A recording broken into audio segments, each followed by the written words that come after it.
আসসালামু আলাইকুম দোস্ত, কেমন আছেন? আশা করছি আল্লাহর রহমতে আপনারা ভালো আছেন। চলে এসেছি আল্লাহর পিয়ারে হাবিব রাসূলুল্লাহ সাল্লাল্লাহু আলাইহি সাল্লাম আরেকটি নতুন হাদিস নিয়ে। হযরত আব্দুল্লাহ ইবনে ওমর রাদিয়াল্লাহু তাআলা আনহু হইতে বর্ণিত আছে যে, নবী করিম সাল্লাল্লাহু আলাইহি সাল্লাম ইরশাদ করিয়াছেন, কিয়ামতের দিন যখন তোমরা জমা হইবে, তখন ঘোষণা দেওয়া হইবে যে, এই উম্মতের দরিদ্র ও গরীব লোকেরা কোথায়? এই ঘোষণার পর তাহারা দাঁড়াইয়া যাইবে। অতঃপর তাহাদিগকে জিজ্ঞাসা করা হইবে, তোমরা কি আমল করিয়াছিলে? তাহারা বলিবে, হে আমাদের রব, আপনি আমাদিগকে পরীক্ষা করিয়াছেন, আমরা সবর করিয়াছি। আপনি আমাদের ব্যতীত অন্য লোকেদের মাল ও রাজত্ব দান করিয়াছেন।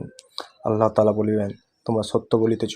নবী করিম সাল্লাল্লাহু আলাইহি সাল্লাম ইরশাদ করিয়াছেন, সুতরাং ওই সমস্ত লোক সাধারণ লোকেদের আগে জান্নাতে দাখিল হইয়া যাইবে, আর হিসাব কিতাবের কঠোরতা ও মালদার ও শাসকদের জন্য থাকিয়া যাইবে। আসসালামু আলাইকুম।